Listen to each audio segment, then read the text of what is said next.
La mesure était déjà active sur les marchés, brocantes et vide-greniers, elle est désormais élargie.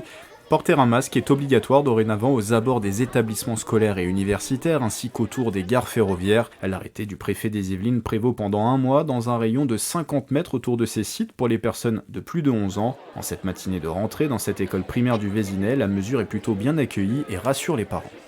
C'est important pour protéger la santé des autres et la santé de nos enfants. Moi, je pense que c'est une bonne chose et qu'il faut porter le masque dès lors qu'on sort de son domicile. Il faudrait que ce soit généralisé dans toute la ville pour pas qu'il y ait d'ambiguïté pour savoir si oui on peut le porter ici, si oui on peut pas le porter.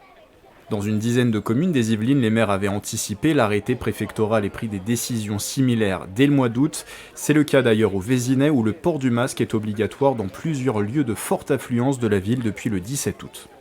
J'ai pris cette décision par principe de précaution, puisqu'il y avait une évolution quand même assez significative du virus dans les Yvelines. Et donc on a voulu le faire suffisamment tôt, avant que les gens reviennent de vacances, de façon à les habituer et d'avoir une bienveillance sur la première semaine de l'arrêté, pour qu'après tout soit bien respecté. Même stratégie du côté de la municipalité de Villepreux qui avait pris ses dispositions dès le 17 août également. Après une phase de tolérance auprès de la population, la fermeté sera de mise.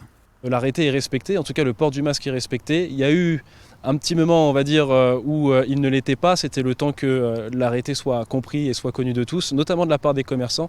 Mais globalement, aujourd'hui, c'est bien respecté. On continue sur le terrain à faire de la pédagogie, de la communication. Et puis, avec la police municipale, on rentrera aussi maintenant dans une phase de verbalisation, si besoin est. L'amende pour non-respect de l'arrêté peut grimper jusqu'à 135 €. Depuis le 27 août, les Yvelines ont été placées en zone de circulation active de la Covid-19.